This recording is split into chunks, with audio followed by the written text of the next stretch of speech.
The 2024 season for the Pitt Panthers was full of ups and downs. Started off strong, but then kind of fell off in the second half of the season. They're looking to have a better finish in 2025. And today we take a deep dive into the Pitt Panthers. Pat Narduzzi has done some really good things at Pitt, and I think that he's also shown that he can be adaptable to the new era of college football. It's not going to be your traditional, let's just be elite on defense and run a physical offense that maybe isn't as fast paced or spread out. Cade Bell has been an instrumental, obviously, in making that happen, and that should be a fun team to watch, and their offense should be really fun once again. The defense, I think, has some really nice pieces that we'll talk about today, and it's going to be an interesting team to watch in 2025. Again, when you look at what happened last year, 7-6 wasn't great, but it had the potential to be a much better season. We'll obviously dive into the schedule later in the video, but we'll look at the transfers that we see here. We see some of the departures also to the NFL draft. You lose a couple players that are going to be missed for sure.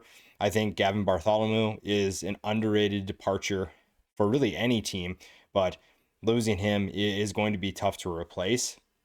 And then the transfer portal talent that you lose, I don't necessarily know if you're losing anybody, or at least not many people, that you're overly concerned about missing. There shouldn't be a ton of talent where you're kind of in trouble at certain positions. And if you did, which they don't have a ton, they do address that with some of the people that they bring in. Now, losing some of the NFL talent that you did, that's talent they just can't really do anything about. You have to figure out a way to replace them. But they do have talent coming back that if they step up and develop into the player that they can be, you're feeling pretty good about that. A guy like that is Deuce Span.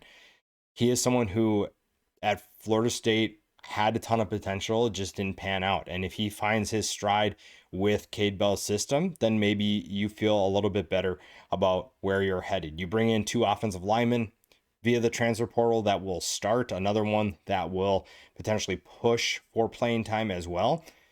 So you did address some needs up front that is going to have a huge impact on this team. On the defensive side of the ball, your starters are pretty much set. Jaden Moore is going to be an interesting player to watch on the defensive line. He's someone who comes in from Oregon, and I really like his fit with what Pat Narduzzi wants to do defensively. You also have some rotational players that will play a role as well. So again, you didn't bring in a ton of talent, but you didn't necessarily need to. Pitt's in a pretty good position like that. So you feel pretty good about what this team needs to do in terms of bringing in talent. And you also feel like they're in a good place where you don't need to bring in a ton of players. You have a good core of guys, and both offensively and defensively, that's going to have a tremendous impact. We'll dive into the offense here.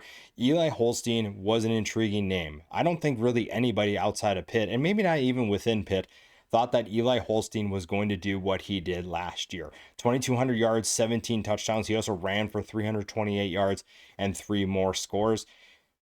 Again, that production wasn't something that anybody anticipated. I don't think people were saying Eli Holstein's going to have an explosive few moments. And at the beginning of the year, that was definitely the case. Now you'd like to see him do that for an entire season. And if he does, Pitt is going to be in a really good place. They already have a really good running back.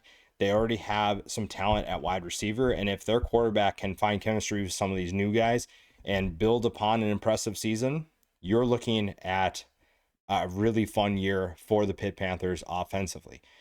Holstein is someone who, again, didn't get a ton of recognition coming into the program, but he is someone who really just stuck to himself and focused on his role, focused on his development, and that helped this Pitt team take strides that I don't think a lot of people believed they could take. And part of that was on the quarterback, but part of that was on Narduzzi. Narduzzi's been kind of stubborn in a way at times to just do it his way instead of adapting. It's not giving up control, it's just changing with the times.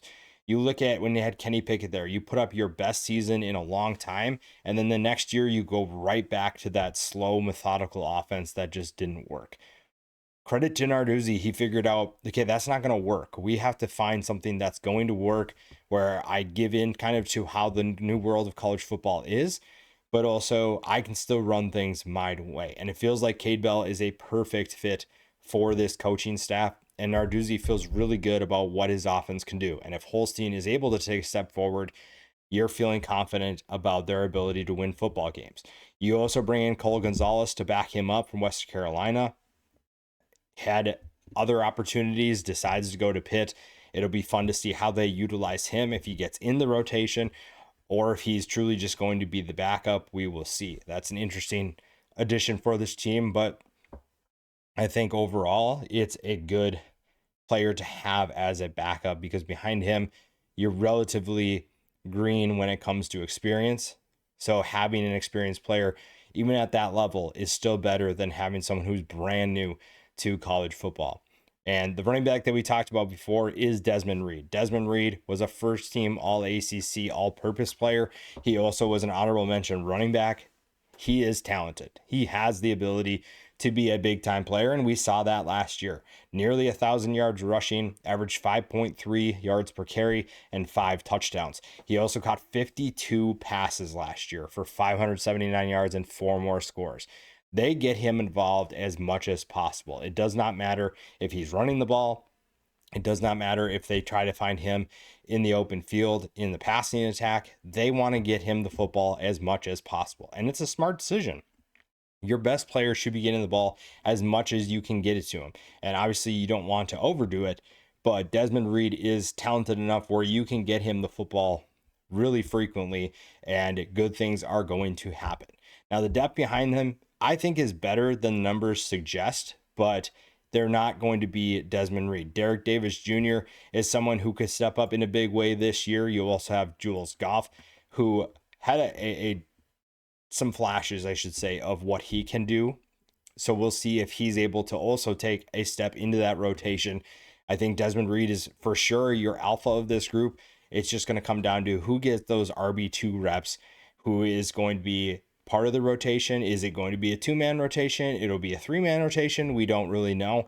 Right now, there's plenty of competition behind Reed, and Reed is going to get most of the touches. You just have to necessarily keep track of how much he's getting and how much work he's putting in, because if you overdo it, that's when injuries kind of come into play, and overuse gets to be a factor. And again, with how Pitt started the year last year and finished, you want to keep him as fresh as possible. You don't want to be giving him the ball too much, especially with how much you might have to rely on him early. With this passing attack, the quarterback position is in a good place. The wide receivers are going to be new. There's a new tight end that will be taking over for Bartholomew. So it's going to maybe take a little bit of time for the passing attack to get up to speed of where you want to be. And the wide receivers definitely have talent. There's not a lack of talent by any means. Now, they do also have some production. You have Kenny Johnson, Raphael Williams Jr. Those two combined for nearly 1,000 yards last year. They also had 9 touchdowns. So Holstein is very familiar with how they run routes, how they get open. And then it just comes down to who else is going to be a contributor in this group. Sincere Lee could be part of that, 254 yards last year and 3 touchdowns. Deuce Spann comes in from Florida State. He is someone who has a good frame, has the ability to make big plays. It's just going to come down to consistency. Can he elevate his game to be able to be a reliable target? Right now, Williams and Johnson are your 2 go-tos, and somebody needs to step up to potentially be a deep play threat, to be able to get Holstein the opportunity to chuck the ball deep, stretch out the field so that it stretches vertically and gives the rushing attack more time to make plays underneath. Other guys that could contribute, Tyreek Robinson had a few catches last year. Zion Fowler-El, 1 catch last year. So you have guys who don't necessarily have the most experience, but there are openings for one or more of them to step up and be a contributor this year, more so than they were in 2024. The tight end position, like we talked about, is going to have a new starter. They're going to have a new face, but it's not necessarily a new face to the program. Jake Overman is first in line for that. 17 catches, 160 yards last year, and 1 touchdown. So he is familiar with this offense. He understands his role. He understands what the tight end position needs to be. And he could be a guy that steps up if the wide receivers don't have enough options. He is a good frame target that can be helpful to Holstein when he needs to make a play, to look for someone downfield. The tight end position has been very fun to watch in Cade Bell's system, and Overman will get a chance to be that guy. Malachi Thomas is another one that could step up. Had limited production last year, but he could take on a bigger role in this offense. You're just looking for one or two guys really to step up or take their game to another level. And then you feel like you're in a really good position offensively to be explosive and to make plays. Now, part of that is also going to be with the guys up front. The offensive line is going to usher in two new guys to their rotation, but you have plenty of experience in this group, and that includes the starters and the backups.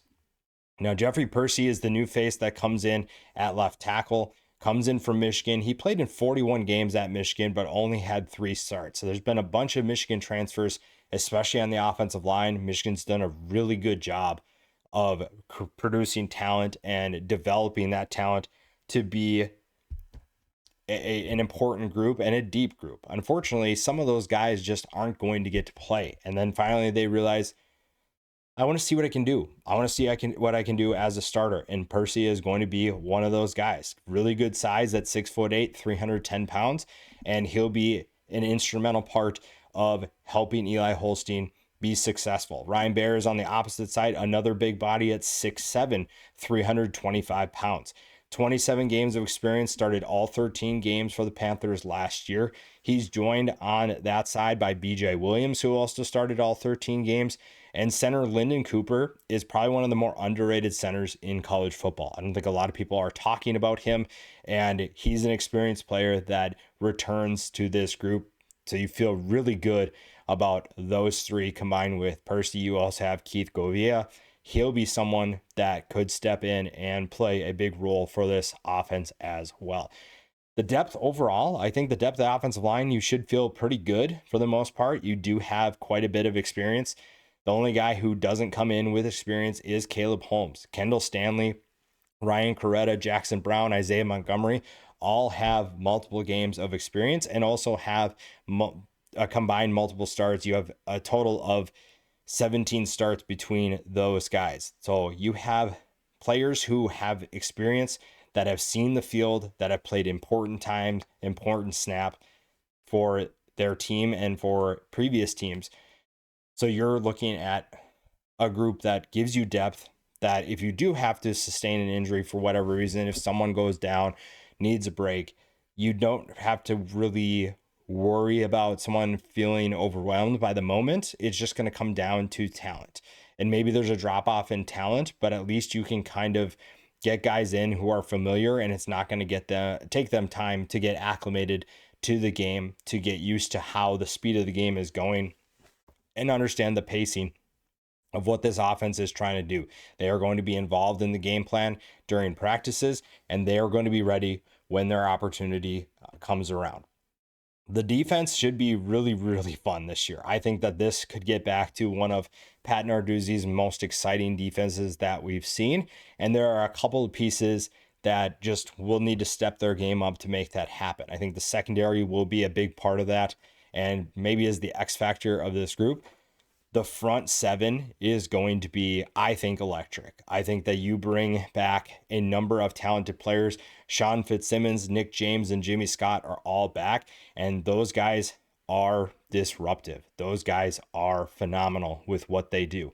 They are going to take it to whoever they face. They are going to make life miserable for the offensive lines that they face. Fitzsimmons had 32 tackles last year, 5 tackles for loss. James was an honorable mention All-ACC selection last year. And Jimmy Scott, 30 tackles, 13 tackles for loss, and 6 sacks. The new face to this group is going to be Jaden Moore, who comes in from Oregon. They are really excited about what he can do. He is a talented player who I think is going to be a big part of this rotation and be a big reason why they have success. Everything starts up front. It does not matter what defense you are. It doesn't matter what team you are.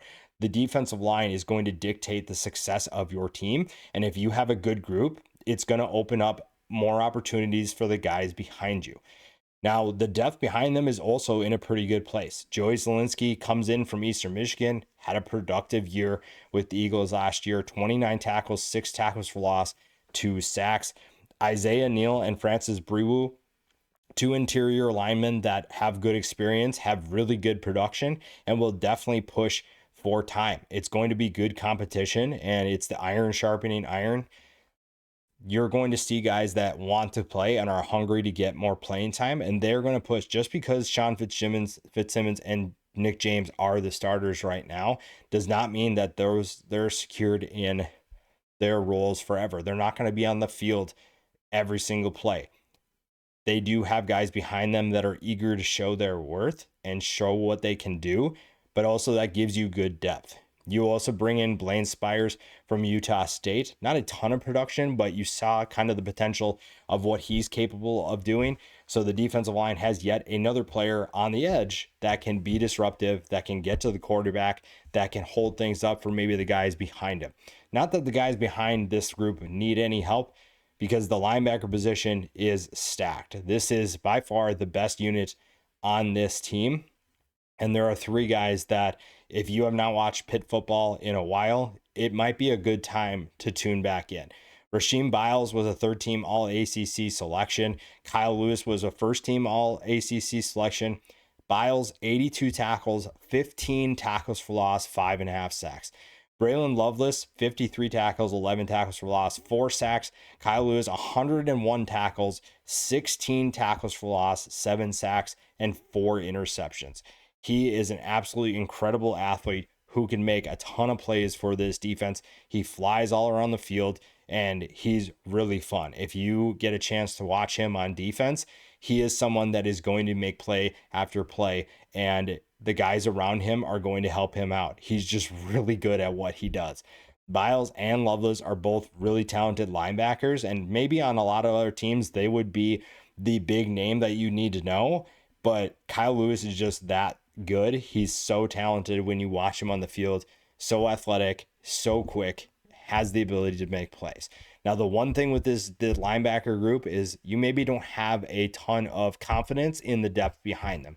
You have 3 guys that combined for 10 total tackles last year. Nick Lappy, Jeremiah Marcelin, and Cam Lindsay could take steps in their roles in terms of being players that are ready to go, and it's going to take reps. The problem is that we don't know how many reps they're going to get. The only way that they get in is if Pitt's up by a lot, really, or somebody goes down with an injury. That's when they'll have to step up. So they're going to have to prepare like they are going to start, and then when their opportunity comes around or their number is called, then they're going to be ready. But the linebacker position is in a good place. The starters are absolutely stacked. And if anything, the depth pieces get to learn from those starters, and that should just mentally elevate their game as well. So they're prepared, they're ready to go, so that when they do have to step on the field, Pitt hopes that they don't see a huge drop off in terms of production. Now, I mentioned the secondary could be the X factor this year. This could be a group that, honestly, it could be the group that determines the success of this team. Pitt finished 123rd against the pass last year. Now, part of that is going to be the guys up front. The guys up front have to be better at getting to the quarterback. They have to be more disruptive. But also the secondary is in a position where they need to elevate their game as well. So guys like Taman Lynham and Rashad Battle, the cornerback positions, are going to be pushed. You bring in Rashawn Murray, you bring in certain players that are going to push some of these guys for time. Murray was very productive. Teams tested him a lot at California and Pennsylvania last year. He had a ton of opportunities to make plays, and he's not going to be afraid to push the starters. The safeties, right now it looks like Cruz Brookins and Javon McIntyre. Those are guys with experience, but you also bring in Kavir Baines Marquez to push them for time. A freshman, Josh Guerrier, is going to be part of that rotation as well. So this is a group that Narduzzi knows that has to be a better group. This has to be a unit that plays better and is disruptive. They can't do anything about what the defensive line does. They can do what they can do and take care of their business to make sure that they're in position to be successful. If the defensive line isn't getting to the quarterback, Narduzzi will handle it. But if the guys behind them can't cover, it's not going to matter how quickly they get there. So everybody has their job to do, and everybody has a way to make this team better. And that'll be really exciting if they can put this all together and put together an impressive season. I really like the potential of this group, and they could surprise a lot of people. And winning football games, at least early on, should give them a ton of confidence. Now, you're probably not going to have to worry about the first two games against Duquesne and Central Michigan. The road trip to West Virginia for the Backyard Brawl is going to be a very interesting opportunity for this team. Right now, Pitt is in a better place than West Virginia. But at the same time, this rivalry game has shown that it does not matter who's in the better position. It does not matter which team is feeling good about themselves or which team is struggling. This is going to be a brawl. This is going to be an absolute battle, and Pitt better come prepared for that game. It's also the return of Rich Rod, so there's going to be extra juice in the atmosphere. West Virginia remembers the last time these two teams played when Rich Rod was here, or at least in Morgantown, I should say. That's going to be added to the elements of this game. That is going to be a really fun game, but that provides Pitt with quite the challenge to be able to navigate. After that, fortunately, you do get a bye. So if you do get beaten up a little bit, or if you win and you come out victorious and you need a little bit of time to regroup, you get that bye week. That's, I think, a good bye week to have. Because after that, you have to host Louisville. That's another game that's going to be tough for a different reason. Stopping a Jeff Brom offense is not easy, and Pitt will have their hands full if, again, that defensive line and the secondary aren't doing what they need to do. But if you're 3-0 to that point, you feel confident about their abilities in that game. The next stretch isn't terrible. Boston College at home should be a game that Pitt can win. Then you travel to Florida State. Now, Florida State is going to be better this year. However, Pitt should have the confidence, if they're undefeated going into that game, that they feel like they can win that game on the road. Then you go to Syracuse. That's a different challenge for a different reason. NC State and Stanford are after that. So that's not a bad stretch by any means, but there are some tough games. Pitt can win a good chunk of those games, and they might need to, especially with the final three games. The final three games, you host Notre Dame, you go to Georgia Tech, and you host Miami. Notre Dame is a team that's going to be competing for a national championship. Georgia Tech, Miami are going to compete for the ACC title. They also have aspirations to make it to the playoff as well, Miami especially. So that's another chunk of games that could cause some concerns and could push this team to their limit and really test them on what they're able to do. If you find this Pitt team as an undefeated team heading into that final stretch, I feel really good about their ability to compete in those games. It's just going to come down to how many of those are you actually able to win. I think most people would say the ceiling for this team is 10-2 if you get everything to go correctly. I think that Notre Dame and Miami are really tough games to win. I think Notre Dame is probably for sure a loss, even though that's at home. And the Miami game, Miami kind of depends on how they are, but that is a game they could lose. Same with Louisville, West Virginia. But if you're playing really well, 10-2, I think, is probable for this team. Overall, I think you have to feel really good about what Narduzzi's squad has in terms of potential. They should be able to win more games this year as long as they don't have a poor second half, because the final stretch is tough. But if you build that confidence, you feel really good about their chances in that stretch.